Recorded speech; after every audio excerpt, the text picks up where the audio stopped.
Damos início ao nosso novo encontro do grupo de estudos e dando continuidade ao módulo de biodiversidade e conservação. Hoje nós vamos tratar de atropelamento de fauna.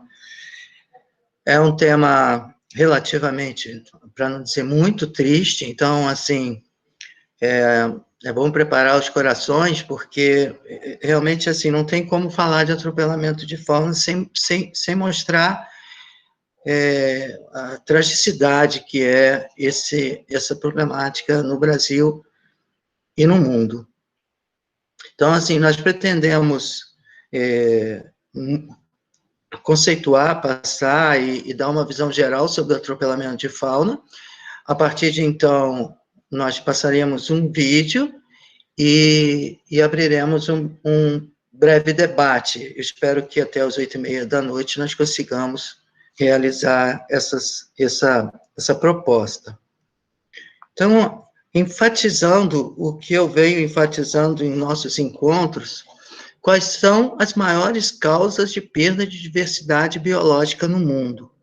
Nós já tratamos disso em outros encontros e ficou claro que o desmatamento, o desflorestamento, a perda de hábitat, seja ele uma floresta, seja ele um campo limpo, seja ele um ambiente marinho, a perda de hábitat, a poluição desse hábitat, a destruição desse hábitat, tem sido realmente considerada a maior causa de perda de diversidade biológica. Como a gente já tratou em encontros passados também, a bioinvasão tem sido considerada por muitos autores como a segunda maior causa de perda de diversidade biológica no planeta, sendo a primeira maior causa nas ilhas oceânicas, né, nas ilhas, ilhas oceânicas e áreas protegidas, oficialmente protegidas, né. Essa fotografia me traz uma grande reflexão, que há poucos anos atrás eu indo para uma reunião do Conselho Consultivo do Parque Nacional da Serra da Canastra, estava junto com o diretor do parque, e havia passado uma viatura, eu não sei qual, e havia uma siriema agonizando na estrada. Nós paramos o carro um pouco mais adiante, o meu lado veterinário foi muito mais alto do que o meu lado documentarista, vamos dizer assim.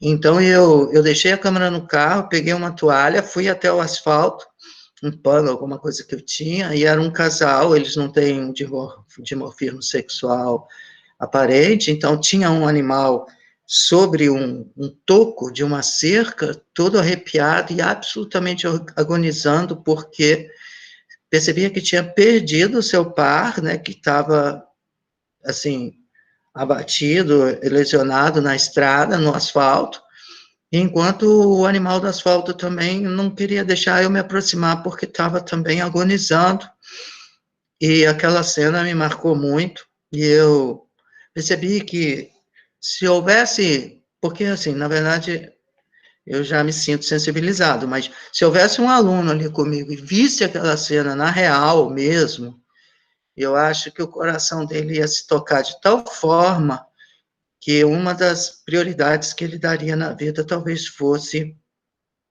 se dedicar a esse tema. Tamanho a tragicidade, tamanho a iminência, o trágico, né, a tristeza de uma situação como aquela. Eu recolhi o animal, nós levamos ele até uma clínica veterinária numa cidade chamada Piuí, eu me apresentei como veterinário de animais selvagens, fizemos alguns procedimentos, depois esse animal foi encaminhado para um centro de triagem, mas ele não sobreviveu, ele tinha muitas fraturas. Eu tenho alguns vídeos feitos dele, mas é só para ilustrar um pouco quanto... Uma coisa é você ver um animal morto, que você já está de óbito, que você já se sensibiliza, evidentemente, mas a outra é a tragicidade do momento, né, em que aquilo acontece e que é realmente muito sensibilizador, assim, do ponto de vista da situação em si. Bom, a perda de hábitat, a bioinvasão, o tráfico, a caça e o atropelamento de fauna estão entre os maiores ameaças à biodiversidade mundial, né? Como eu disse para vocês que alguns autores falam da bioinvasão, outros que estudam atropelamento de fauna, eles concordam que o atropelamento de fauna para vertebrados, né, tem sido já considerado como a maior causa direta de perda desses animais. Então, se você tratar, por exemplo, de um tamanduá-bandeira, de um lobo-guará, de animais assim, é claro que a perda de hábitat foi e continua sendo de alta gravidade, mas o atropelamento de fauna, principalmente, enfim, para essa megafauna, para a fauna de vertebrados, já tem sido considerado para muitos autores como a maior causa de mortalidade em animais selvagens, né? Mas eu pergunto para vocês, e eu gostaria que vocês abrissem o microfone, por que o atropelamento de fauna tem sido um assunto tão negligenciado, já que ele tem, vamos dizer assim, esse impacto negativo, como eu acabo de escrever para vocês, por que ele tem sido negligenciado? Eu gostaria de ouvir vocês.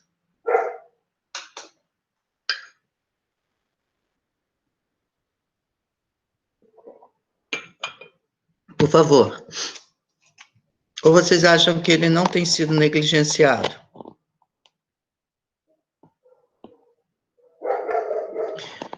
Os acidentes acontecem por imperícia, imprudência e negligência, principalmente, né? Mas por que o atropelamento, do ponto de vista da sociedade como um todo, incluindo seus representantes no âmbito governamental, ele tem sido tão negligenciado?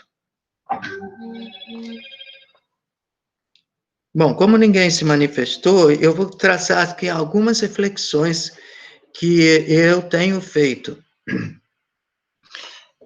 Aparentemente, eu acredito que nós vivemos num mundo de tamanha violência, que chega um momento que talvez um dos mecanismos de sobrevivência, né, de sobrevivência de saúde mental mesmo, você tem um momento que você não suporta mais absorver mais uma violência na sua vida, ou seja, há um limite em que nós vivemos, né? Quando você abre um jornal, por exemplo, e vê que, por exemplo, esse caso aqui, essa notícia é antiga, de 2014, né? Que se fala de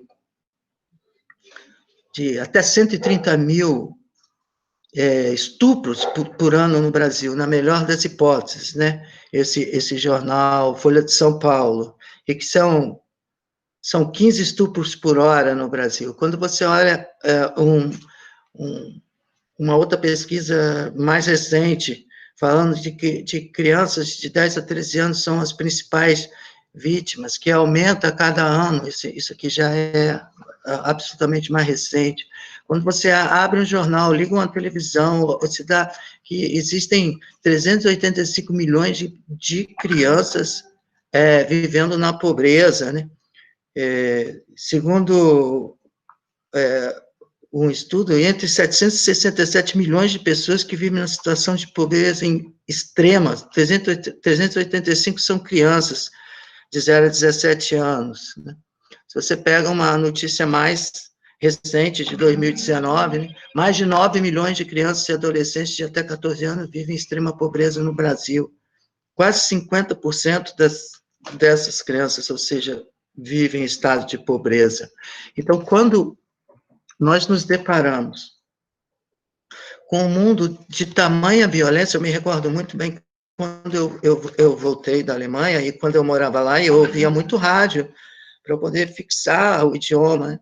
Então, eu ficava no laboratório fazendo aqueles exames microscópicos, analisando aquelas lâminas coradas por imunistoquímica, material também de microscopia eletrônica. Eu ficava ali naquela solidão e ouvindo os rádios, assim, eu lembro que houve um crime na cidade, ali próximo, aquilo era notícia há quase 2 anos, assim, aqui no Brasil você escuta uma notícia de um crime de manhã, de tarde, no dia seguinte, ele já está sobreposto por vários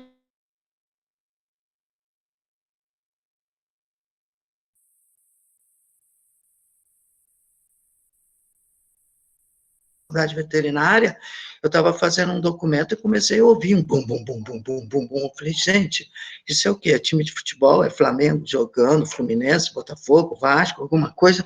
Não, professor, aqui está tendo um tiroteio aqui do lado, assim, mas na maior naturalidade, eu fiquei olhando aquilo, eu falei assim, então a gente naturaliza a violência para poder sobreviver, porque como você consegue absorver tanta violência?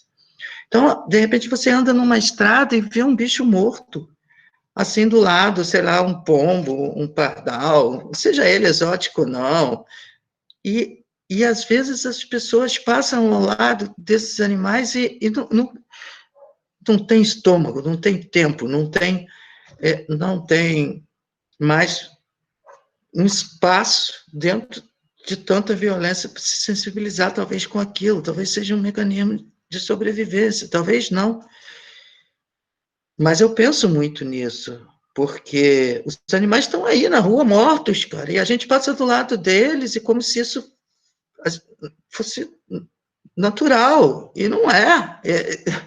São animais mortos na pista.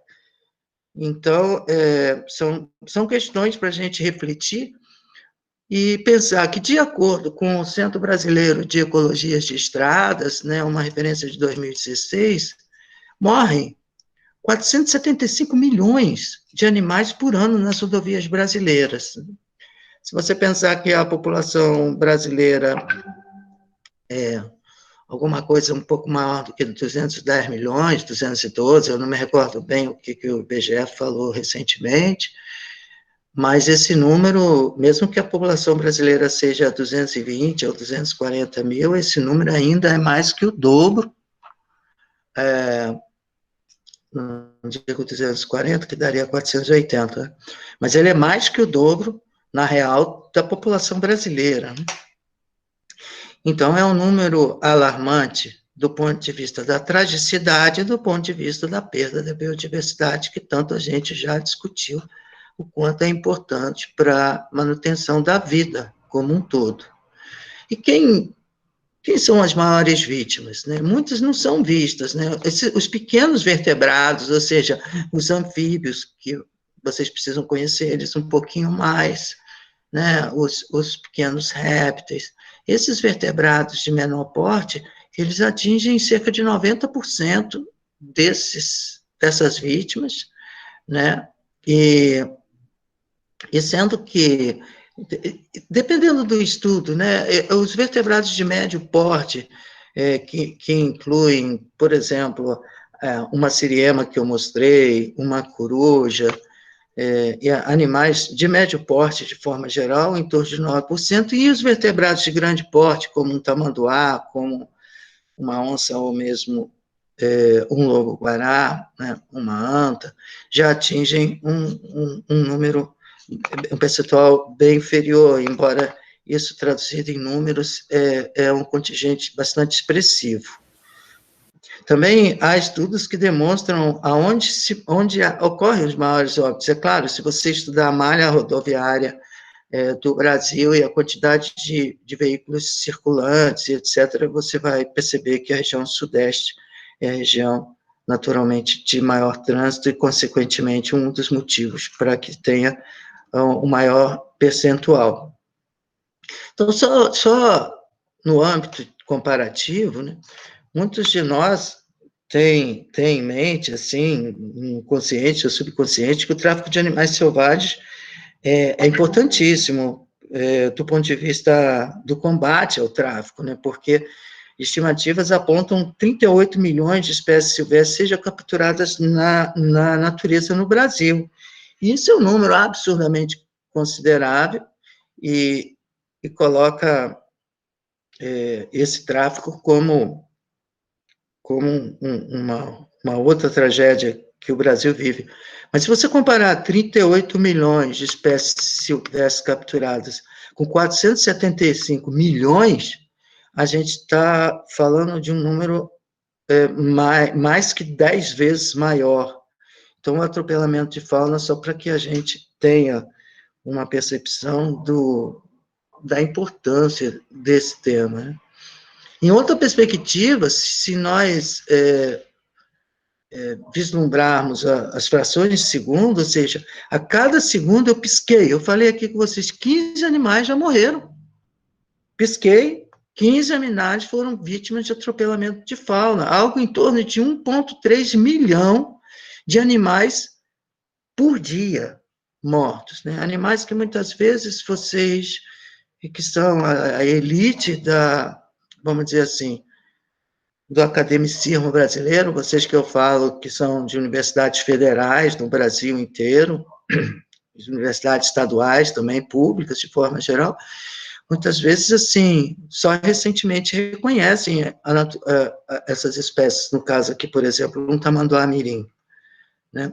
Então, além dessas perdas da própria vida, né, como da vida dos animais, existem perdas humanas também, né?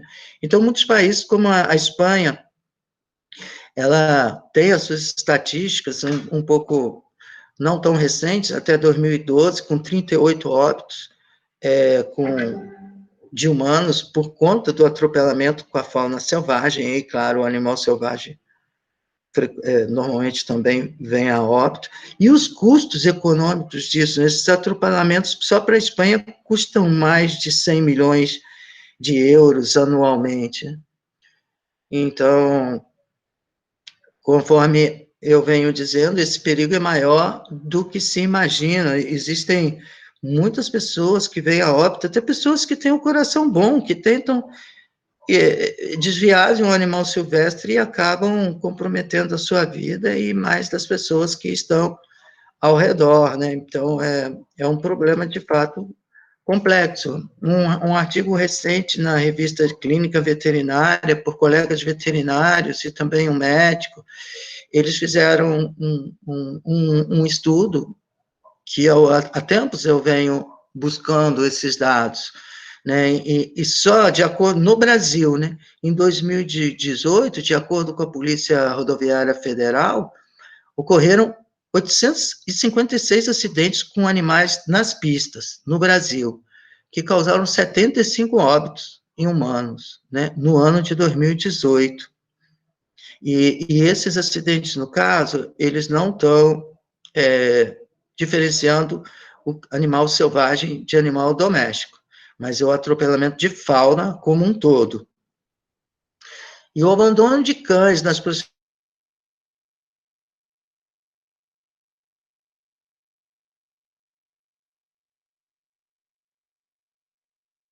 dos colegas que tiveram o cuidado de escrevê-lo, e eu ponho aqui a referência, e se vocês quiserem depois eu passo, porque é uma boa síntese recente dessas ameaças à fauna nativa e aos animais domésticos de forma geral. A ilustração acima mostra assim que